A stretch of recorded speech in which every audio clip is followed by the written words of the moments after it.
Hello and welcome to the Weekend Edition. I'm Dr. Kingori Maze. Thank you for joining us for yet another classic episode of the Weekend Edition. Also, Maze, many thanks for your feedback on our previous episode, which featured neurosurgeons Dr. Beverly Cheserem and Dr. Peter Kitungu.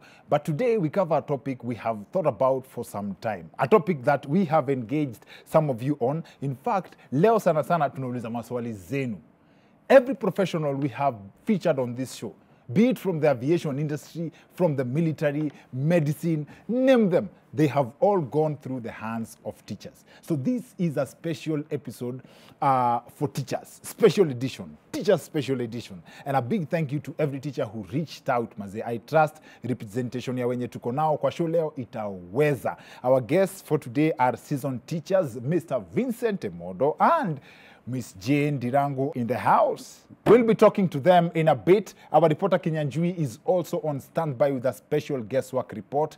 But first, former Nairobi Governor Mike Sonko this week shared this video of how much he was enjoying life outside politics.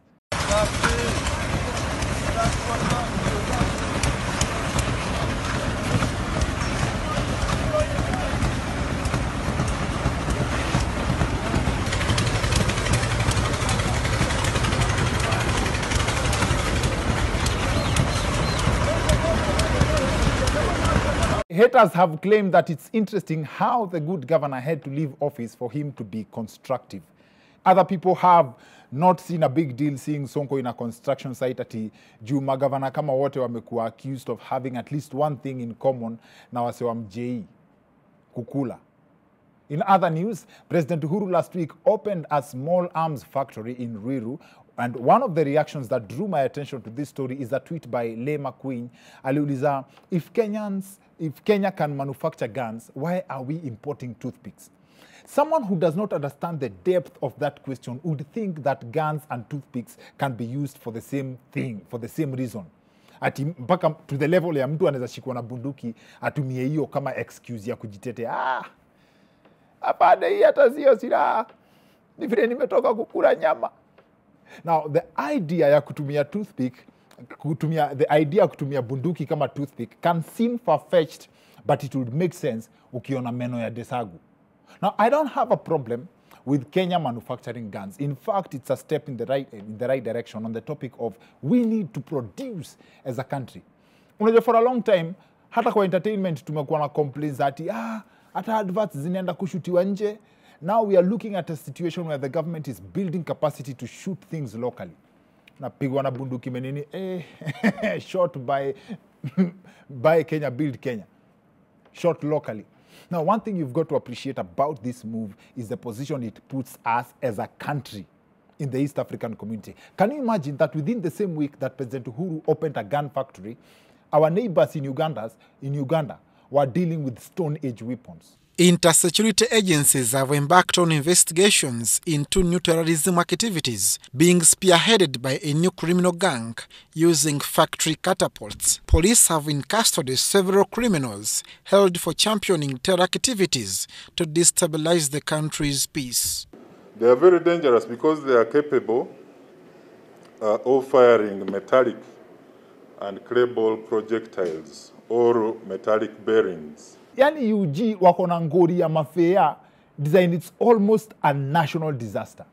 Now the good thing is that if those criminals are taken to court, Ugandans may have the chance to experience a fair trial. A fair trial. Now especially in a case involving the police. Now at first, observers did not understand how a catapult can be a threat to national security until they noticed that the country's national image is a bird. But still, that still doesn't justify that argument because, in fact, that analogy cannot apply in Kenya.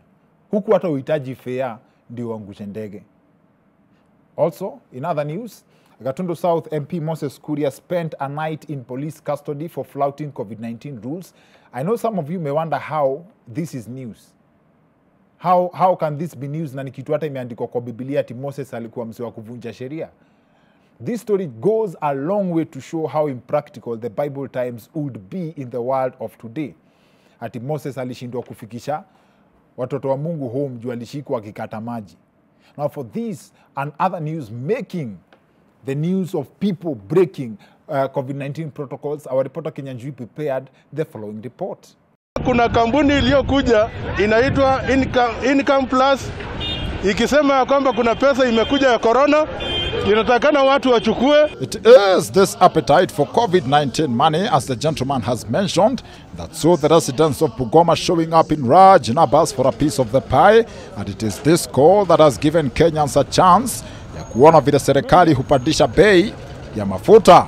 This incident saw a lot of people netted, including the senior organizer of the event, who was captured and ordered to go sit in the bad boys corner and seriously think about what he had done.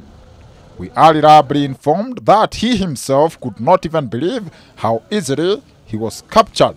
Can you believe that he tried addressing the nation, knowing very well that the police were after him? Watu wenye walikuwa wameitwa walikuwa watu wachache, lakini watu wengine labda Sasa alikuwa anaenda wapi? This has to be the best video impression of if Timidat tried to run for president.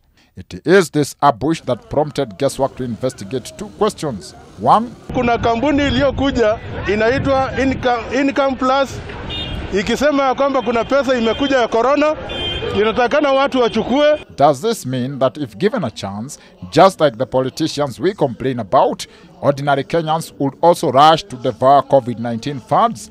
And question number two, could it be that police officers generally hate press conferences? We say this because this is not the first time the world has seen this. An almost identical incident happened in Uganda, where police in the country ambushed the Kampala road mayor in a similar fashion. As my kids were being taken to school, they were subjected to horrendous Officers have committed no offense. One thing that Guesswork has noted on the Bungoma crackdown is how trustworthy the people are. They did not even need to be manned in a police vehicle. Some of them, like this Muzee, were actually kind enough to take themselves into custody. The police have tried trusting Kenyans like this from other parts of the country, and the results have always been different.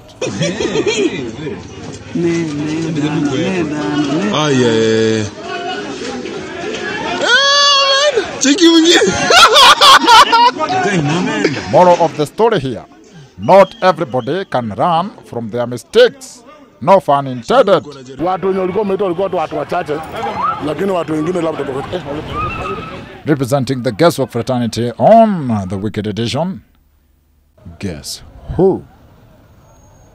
Kenya. Chewy.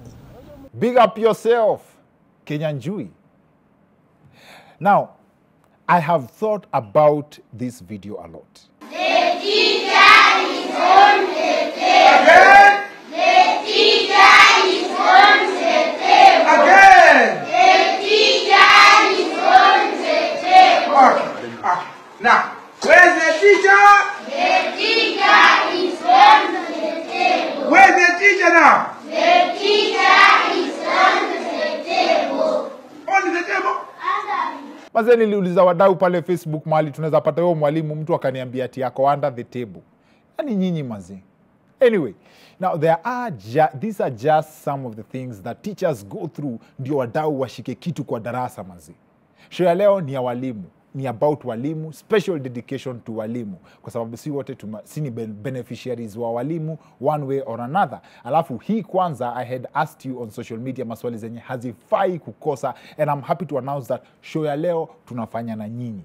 Our guests for this episode are two teachers, mmoja wa high school, mmoja wa primary school, both of them seasoned, and I guarantee you work on a good vibes. Mr. Vincent Emodo and Miss Jane Dirango are joining us on the other end of this short commercial break.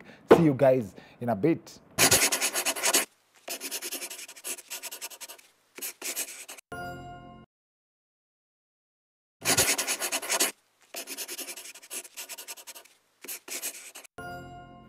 Welcome back to the Wicked Edition. I'm Dr. Kingori. Vile tumewa promise maze episode leo ni special dedication ya walimu, and we have two wonderful teachers on set leo. Tuko na Mr. Vincent Emodo. Karibu sana. Thank you. We also have Miss Jane Dirango. Karibu sana. Thank you. Akiwe ni mpole, unafunzanga hivyo? No, not really. Eh. Sifunzangi hivyo. Kuna energy nyingine Kabisa. ya kuchangamsha daro course. ndio watu washike. Of course. Samaki wapande mti. Sawa. Facebook yangu inakuanga na mambo and the first complaint niliyoiona ilinichekesha sana about teachers. Ilikuwa mtu anasema ati I like to give a vote of thanks to my school teacher. She was a prophet because I am nothing just like she prophesied. You know, the power of the tongue. Uh-huh. The power of the tongue. Very many people, for the years that you've taught wamepitia kwa mkono yako, you have success stories. Yeah. You don't feel like they owe you? No. No, they don't. I had an obligation to turn them to be what they are right now. And I'm very proud of who they are. And I don't feel they owe me anything. They don't. For me, I receive it as a blessing, and I believe that it's only God who can bless me, Yes. not a man. Okay. So when I see them prosper, making it in life, and they're doing well, you meet them with them back in the village or in the street here in Nairobi or any other big town, you're so proud of yourself. And you actually, if you're in company with someone else, you introduce them and this is my people, I taught them. It gives you that honor of feeling so proud that you brought up someone who is of beneficial to the country, to the society. Yeah, I don't feel they owe me anything. And when they you don't. meet those who didn't make it, don't you feel like sikukupiga enough? They will always remind you of how you caned them. Yes. Because when I started teaching, caning was allowed. Wow. Yeah. You miss it. Do you miss it? I do. You miss caning? I miss it. I miss caning in this way. It instilled discipline very well in these children.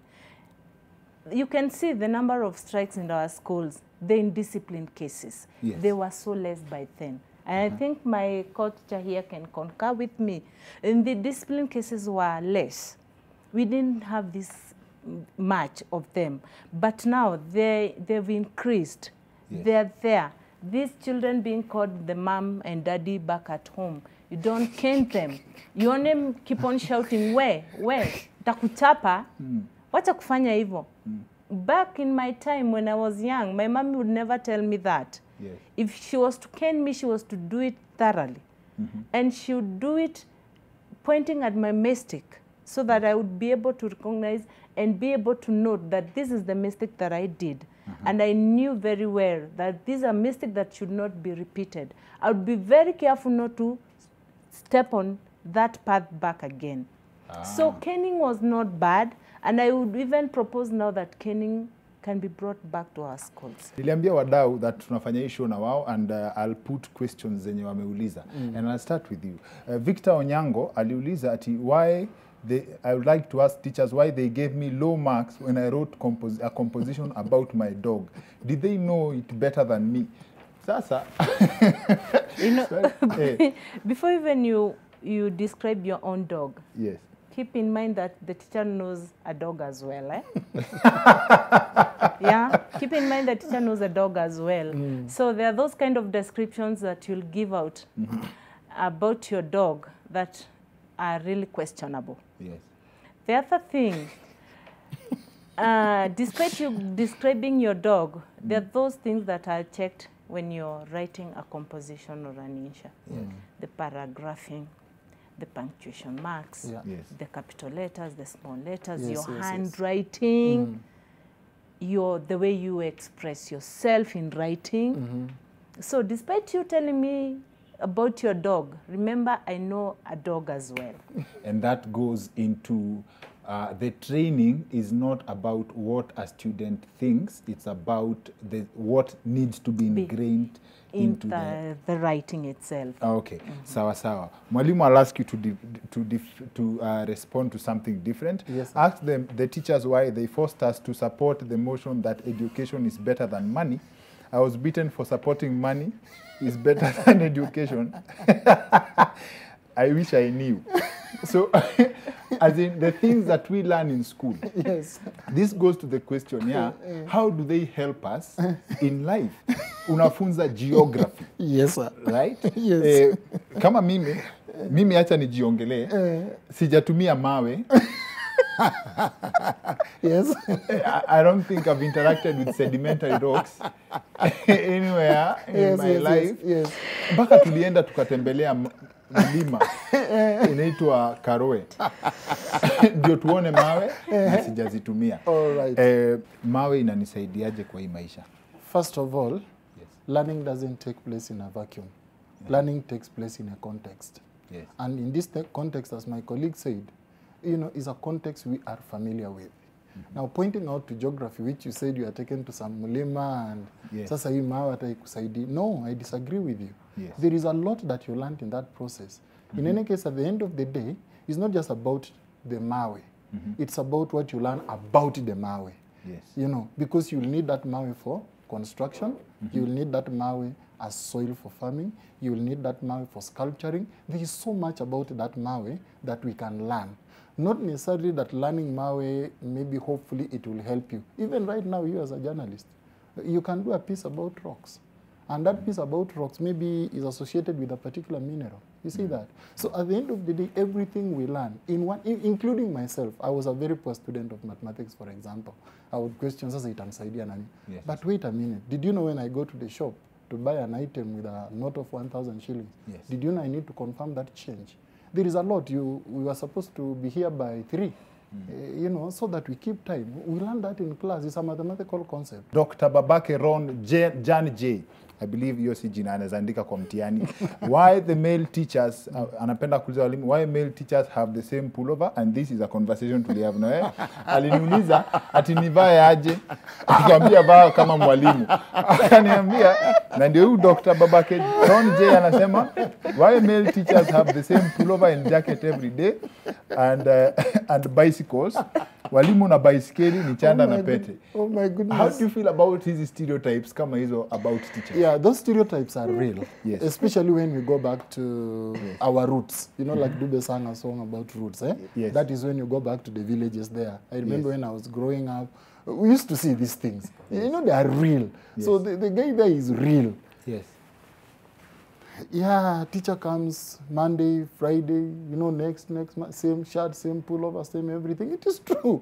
Yes. But then again, it boils down to an individual. Dr. Kingor, look, I am a teacher. I had a father.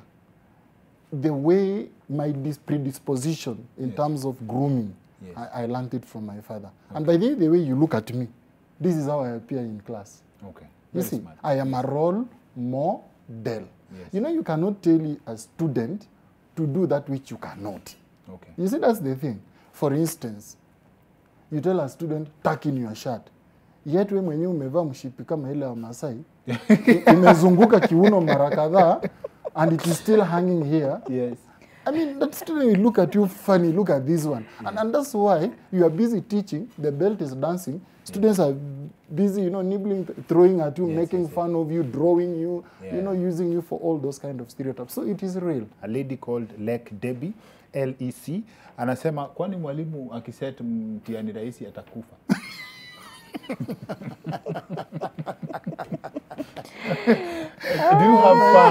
Do you have fun watching young human beings struggle? We set exams on what we have taught. Yes. We never challenge these learners. Then when they are not able to answer their questions the correct way, this is when we have loggerheads with the parent. They'll start accusing you, you hate my child, you never taught. And at the end of the day, when you have a sitting with them and you go through the content that was supposed to be taught, everything was taught maybe to a whole term or to a month, depending with what you had organized and prepared for the learners. So it's not a crime to, let me not say it's not a crime, or it's not that we cannot set an exam that is not easy. All the exams are easy. It depends with the child's ability. Are there no instances when you deliberately you actually set people up with challenges that are meant for the military, like putting maths after lunch? Why do you go, as in, is there science to creating, say, like the timetable? Why do you put maths and minis or sciences after lunch? I think this does mostly happen in high school. In the primary levels, mathematics and others are done. Mathematics, maybe English, they're done in the morning when the minds are very fresh. I don't know why, and actually even the current exam that is ongoing, the KCSE, you'll end up hearing that the learners, they are doing the exam maybe at noon time, the mathematics, biology, the chemistry. You don't do that in primary school? We don't.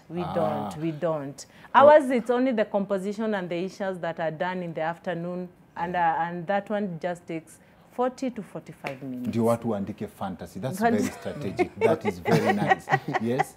Let me say this. Yes. You know, like that, there's a lot that goes into an instruction. By instruction, I mean learning process. Yes. We call it teaching learning process. Yes. That at the end of the day has to be assessed. I don't want to go to the technicalities, but let me put it this lightly. You know, in a class, there are different categories of learners. Even all of us in this studio, there are those learners we call above average. You know, those are the students, when results are out, they march courageously with their heads straight at the top. You know them. You know them even from Ukingia. Of course, as a teacher, when I walk into a class, I greet my learner. No, not just immediate like that.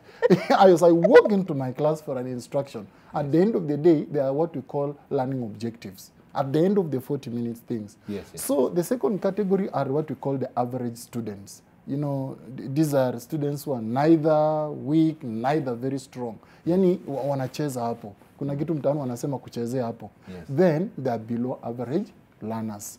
So at the end of the day, you should have that in mind when you walk into any class.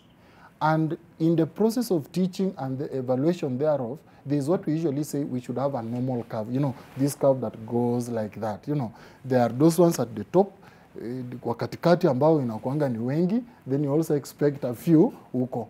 So in short, before uendelee, in a class you know that hapa hawa watakuwa na head straight, hapa neither here nor there, na pale amwendi mahali. No, you can't. Pale I'm wasting my time. No, you can't point them out like that. But you know them psychologically. But at the back of your mind, that informs even the process. That's why you prepare. You don't just walk to class. Does that affect your marking? Like, yes. Mata nikimpatia nini, hata sitaangalia, naweza mpatia 40% na atakuwa amepata hiyo. That's what they First of all, let me tell you, I'm a human being. I'm just a human being, but a teacher in that case. So let me tell you something in response to that. Anasema mbona nikisetu mtihani rahisi kwani nitakufa. Yes. So there is no easy or difficult exam. When I set exam taking into consideration these three group of learners. There will be a question for the average, there will be a question for the above average, there will be a question for the below average. You see that? And it could be the same question. It could be the same question taking care of those what we call learner difference or abilities of learners are different. Yeah. So utakuta the above average student may answer all of them. The average may answer 3, if it's out of 5 questions, may answer 3 or 2. But the below average may answer at least 1. So at the end of the day, I want to tell you this. Hakuna mtoto mjinga at the end of the day. Yes. Hakuna mtoto mjinga. All these students, in one way or the other, they are gifted differently. So as a teacher, them before me, it is up to me to prepare a teaching and learning experience yenye itakuza these differences so that it manifests in positive outcomes. Do you as a teacher get to tell your children the truth? Not the children, the parents the truth. Like, hey mama, hapa hii pesa yako yenye unatuletea hapa. Okay. Let me say this, Dr. Kingori. It's good to be honest. It is always good to be honest. Yes. And you've been brought this child and you've been entrusted this child by the parent. Yes. And the school itself. Yes. And maybe you've taught this child for a whole year and maybe they're not grasping the content that you're teaching. Yes. It is always good and advisable to have a sitting with the parent and be very honest with it. It won't make you less a teacher. Yeah. And at the end of the day, you'll be relieved because you gave the true picture of the learner. You are very honest about the learner. And it's up to the parent to take it up to there. What do I do? Am I ready to bring the teacher closer to the learner and the learner closer to the teacher so that they can walk this journey together? And as a parent, what am I entitled to do after this?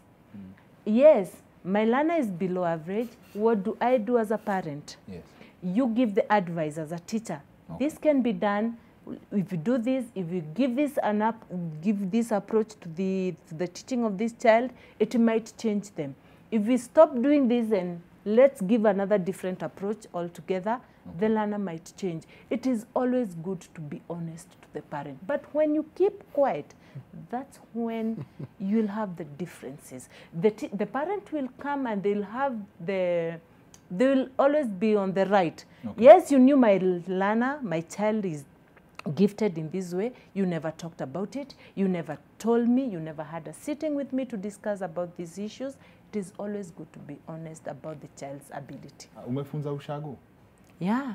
Mahali watoto can qualify as parents. Uko na mtoto kwa darasa na mnatoshana. Have you heard those instances? Because that's part of the challenges that teachers face.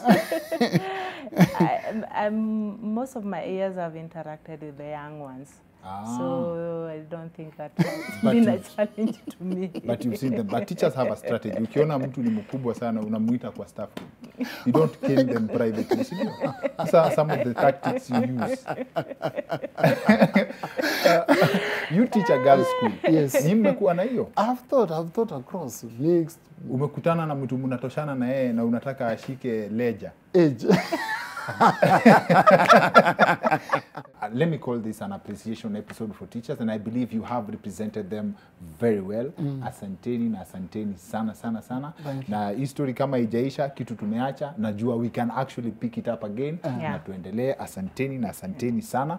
That said, Pia, I also like to give a special thank you to all the teachers who made me. Walimu wa Embu Urban Primary School, Nangobio Boys, massive. Unajua, I was so tempted to call walimu wetu wa Nangobio Boys kwa sababu tunajuana on that level. I know them, I know the nicknames, but mume represent poa sana. Asanteni. Thank you too for inviting us. Nashukuru sana. Karibuni. That's That's it for the Wicked Edition. See you next week. My name is Dr. Kingori.